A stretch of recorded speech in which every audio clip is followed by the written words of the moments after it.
Never judge a book by its cover. A well-known, simple phrase, but complex with its implications and difficult to always follow. Intellectualizing wisdom such as this can be done in a matter of seconds, but to truly realize it requires experience over time.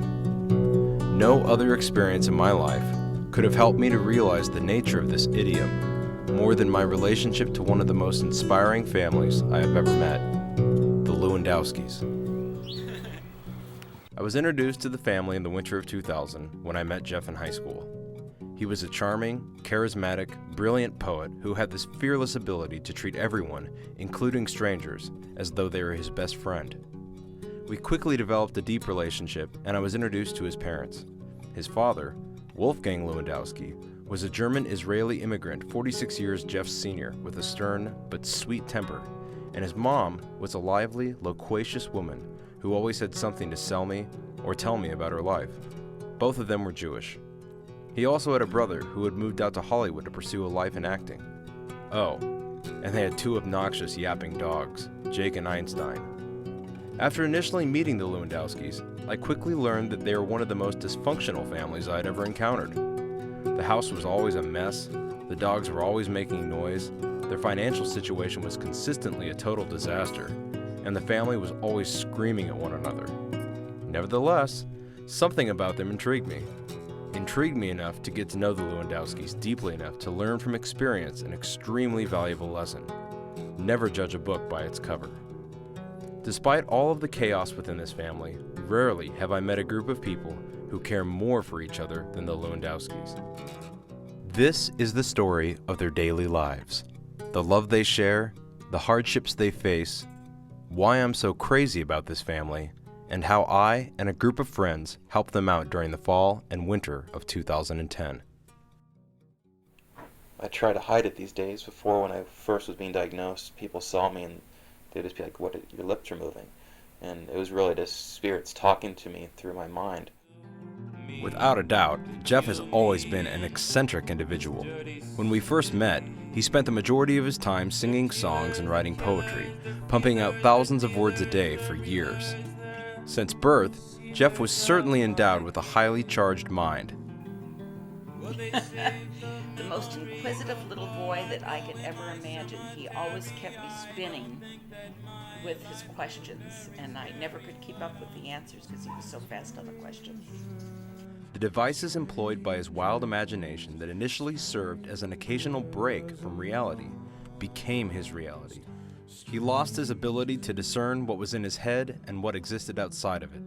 Some of his behaviors began raising eyebrows, and at the age of 21, he was diagnosed with schizophrenia. Between the ages of 21 and 27, Jeff spent most of his life as a delusional zombie, transiently drifting from one mental hospital to the next. There's no way for me to succeed in a world that believes in nothing but reality and nothing but daily grinds and 9-to-5 shifts and politics and, romance novels. And it really makes no sense. People go to a movie and they escape and they get in the picture, and after the movie they'll talk and yeah, that was so cool, man. Oh, what a cool movie. Oh yeah, I blew that guy up, or that romance, or oh, that woman was so beautiful.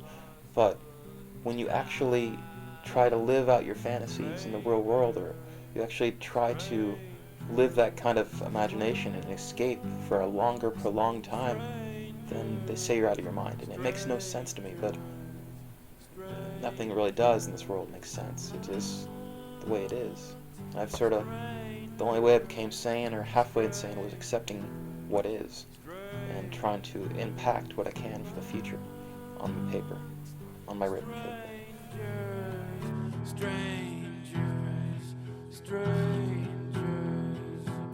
They say the truth will set you free, but when I told my truth, I wasn't set free, I was locked away.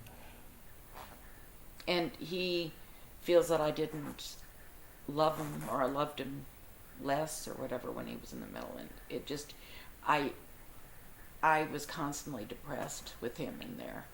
And I just kind of went through the day just in oblivion.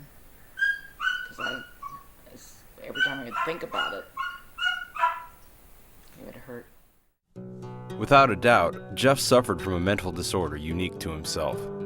Nevertheless, Jeff's mom, Marilyn, admits that psychiatric disorders run in the family. I mean, I had my own problems. I've been under psychiatric care since, I'd had a problem all my life, basically, because it was something you didn't talk about when I was younger. Because my mother never told anybody. It was just like hush hush. But I had OCD really bad when I was 12 years old. And I had a lot of problems ever since I was a small child. Interestingly, Jeff suspects he got his first taste of the dissonance between himself and reality through his relationship with his mom. I like just making them happy, and the reason I have so much tension with my mother is because the things I do never seem to stick in her memory long enough for it to cause an impact emotionally. It just seems like a constant cycle of, hi, how you doing, I love you, and then at the next moment it's, Jeff! Oh, Jeff! Or, do me a favor. Do me a favor. And I'm like, oh my gosh, you're making me insane. And I think that would really cause me to have schizophrenia or have a mental illness or to invite the spiritual world into my head. Seriously though, it's no surprise that some challenges would be inherent within the mental framework of the Lewandowski family, simply by virtue of the environment in which they live. Remember how I mentioned they used to have 2 dogs? Well, one died, and the one that survived gave birth to another 5, providing the Lewandowski home with its very own feral pack.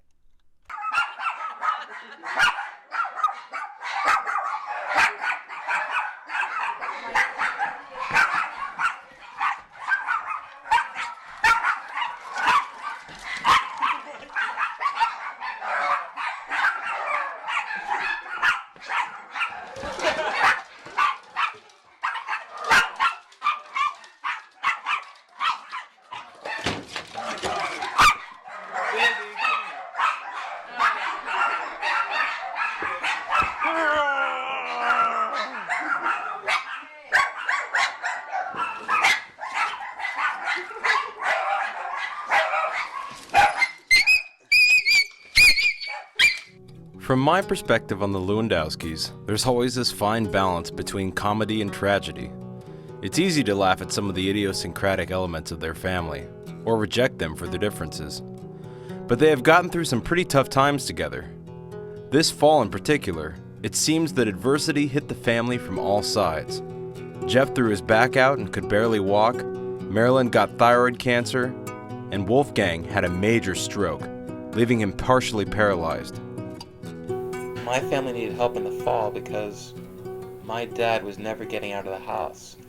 He was cooped up in, we have a 5-level house, and he was cooped up in his room for like 3 years. And most of those years he was sick, and whenever we took him out to go on a car ride, he would just throw up in the car. When I was younger, I got into some trouble, ran away from home, and the Lewandowskis gave me a place to stay for the summer. I was in a rough spot then, and once I got out of it, I promised myself I'd pay the family back somehow one day. This fall, when I heard of the tragic events that had struck the Lewandowskis, I asked Jeff what I could do to help. He told me that the family needed a wheelchair ramp. If we had a ramp, if we had some way for him to get outside so I could easily get him in and out of the car and everything and get him out, he could go to lunch with me, like we used to have talks, and granted he can't talk, but he could enjoy his life on his last years, you know. He could sit out in the sunshine, but he's been stuck in this room for 3 years. I mean, this ramp would help so much. We're gonna do it. So I assembled a team with initial estimates of $500. Probably somewhere around $500 is the estimate of maybe materials and labor. And no more than 2 weeks worth of work.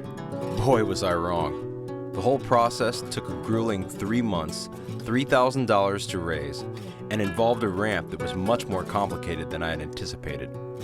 I had to obtain city permits, pass multiple inspections, get release forms signed, all the while dealing with 16 credit hours of school and 2 jobs. Our team poured over 5,000 pounds of concrete alone.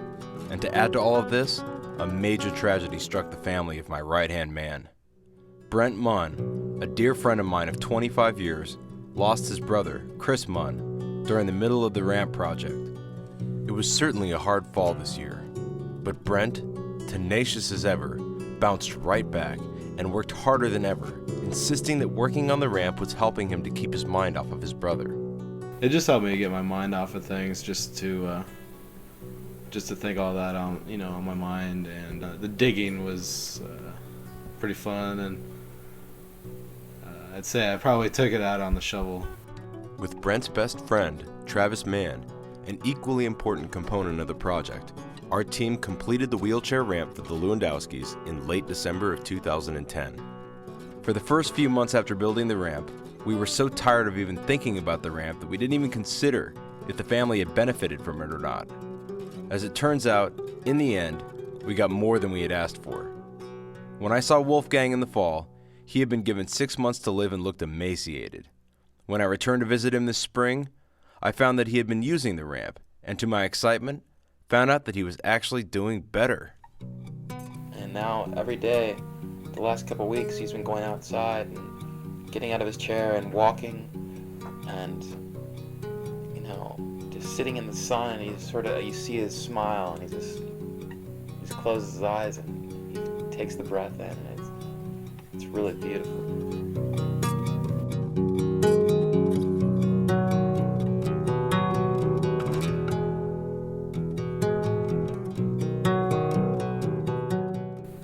Light in my dad's eyes that sparkles with love, and it just makes me feel good.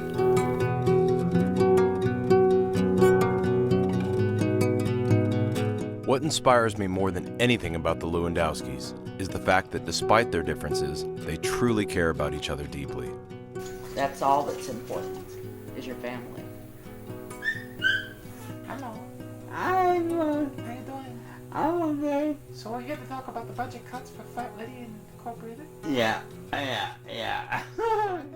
When I'm trying to make him laugh, I feel like I'm on one of those variety shows or something from the 1930s or 40s, and I try to put on skits, and he laughs, and there's this giggle. John Mitchell for CPS Evening News. Here with Wolfgang Lewandowski, who's just repaired his new glasses. How do you feel about this? I'm doing good. Feel good? It makes me feel like I'm entertaining like a king, and like it feels really great to be a jester in your household. Financially, business-wise, I've never had success. But family-wise, I've thought about it several times that maybe I didn't produce anything, but my kids are. So they're my greatest success. Inspired by the love that this family shares and the hardships they've faced, my friends and I attempted to make a difference in their lives, and I believe we succeeded.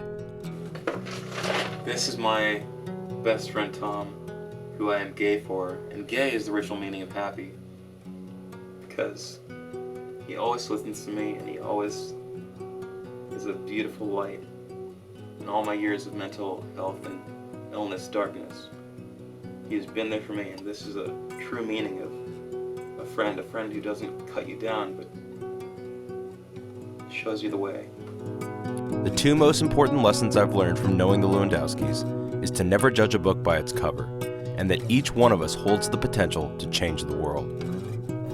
And if you look at a person like me, you're always going to think I'm insane, or I'm crazy, or that guy's weird, or you're not going to talk to me or hang out with me or even want to associate with any of my thoughts. But really, if people just realize that we live, this is a dream given by God, and if we let our imagination reflect in the outside world, I really believe that over time there may be anarchy and chaos, but eventually there'd be a treaty that would connect people to a better place.